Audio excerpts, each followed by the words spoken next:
I think one of the main things that I want to speak about, and this has been a big struggle of mine, is because when I came into Islam, as I explained before, I immediately noticed that the hadith was very questionable. The way that Muhammad is painted out in the hadith is very questionable. And so I immediately went to the Quran-only perspective. And I think because I've spent so much time convincing myself of this Quran-only perspective, I think that is what is holding me back. Now, if you could show me your reasons why you believe that the Quran-only perspective is completely unreliable, cannot be the viewpoint from the perspective of the Quran, then I have no other option but to leave Islam, because I cannot follow an Islam that needs the hadith, that needs the version of the Muhammad that they put forward. Number one, you're aware that the Quran does say that it is a book that explains all things in detail, right? Yes. So you're aware that I don't need to go through those verses like chapter 6, verse 114, chapter 10, verse 37, chapter 12, verse 111, right? Yeah, chapter 1, verse 3. So you got that. We've established that. The Quran claiming that explains all things in detail, meaning that the Quran is supposed to give you a complete exposition, fully detailed explanation of its passages. So everything in the book is supposed to be explained in detail. That's what the Quran claims. But then it contradicts itself. Yes, of course. But if you want to go through anyway, because God willing, I'll show other Muslim friends of mine this video because it might help them also. Okay. And thus do we explain the ayat in detail. Chapter 6, verse 55. This is chapter 6, verse 97, 98. We've explained in detail our ayat. That's the word for verses. Near the end of the verse, for time.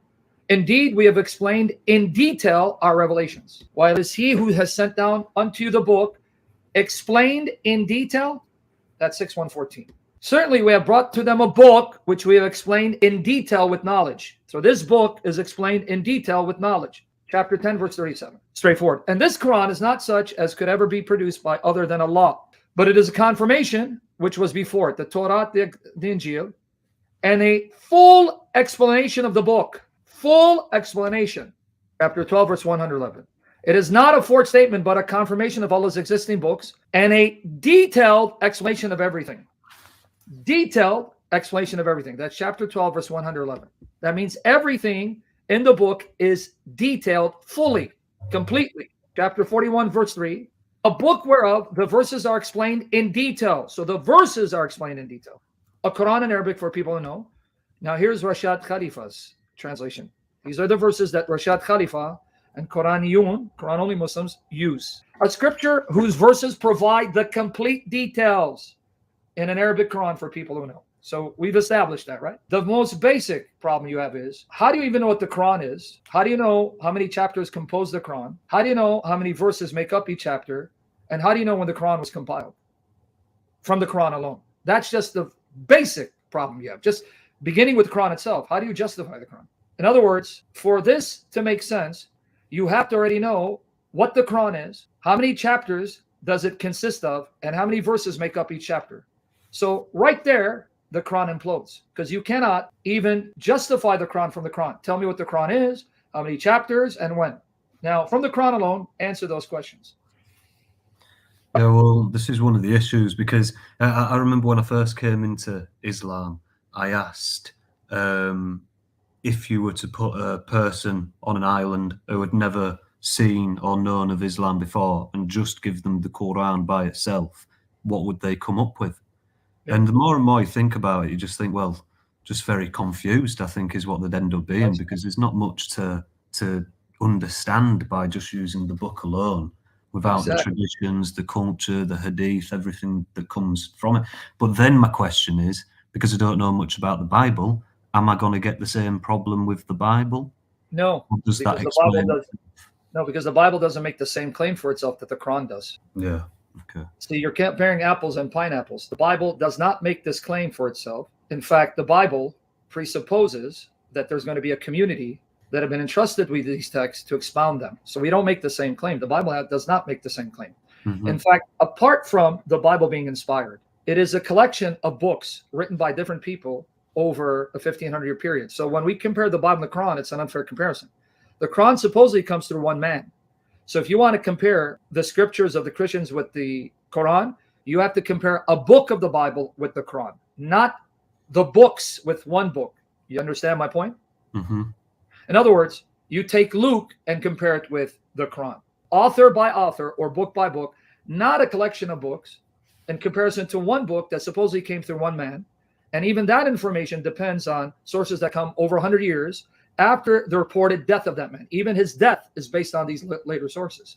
Because you can't tell me Muhammad was born in 570 AD. How do you know that? Well, you have to appeal to these sources. How do you know when Muhammad died and where? Well, you have to appeal to these sources. Well, that's the problem, right?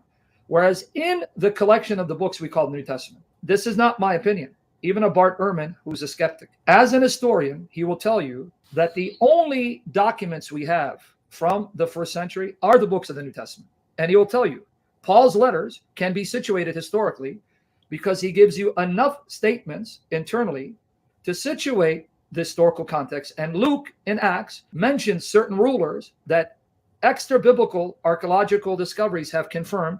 So we have books that mention events, rulers, places, individuals that can corroborate its historical setting. The Quran doesn't have any of that. Why do you think now you have revisionist scholars that say, well, the Quran seems to be actually situated in Petra? Yes. Dan Gibson and Jay Smith champions those views because the Quran has no context. It does not tell you. In fact, some of the references to its geography do not sit well or fit well with Mecca or Medina. So here it is. The first problem you have as a Quran-only Muslim, situate the Quran for me. Tell me when, where, and how, just from the Quran.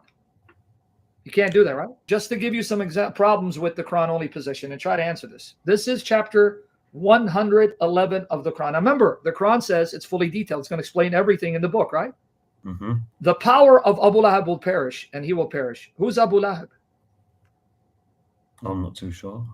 Exactly. So why is he so important that there's an entire chapter mentioned cursing him and his wife to hell? What the hell did he do, pun intended, to get Allah so upset that he devotes an entire chapter to this man? Abu Lahab means father of the flames. That's a derogatory term. We don't even know his name because Abu Lahab means father of the flames. That's not his name. That's the author of the Quran making fun of him, that you are the father of flames, the owner of the flames, because you're going to hell. Yeah, this is very strange. Where is this in the chapter 111 of your Quran? Surah Al-Lahab. Who is he?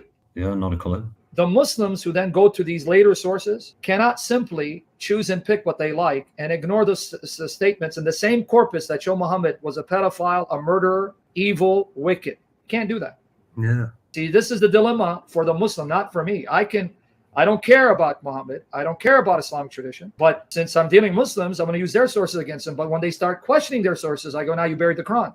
Now you have no justification for the Quran. You cannot justify the Quran. You cannot tell me the historical context of the Quran. Because you can't just take those hadiths that agree with your assumption of what Muhammad was and what he can be like, because that's circular.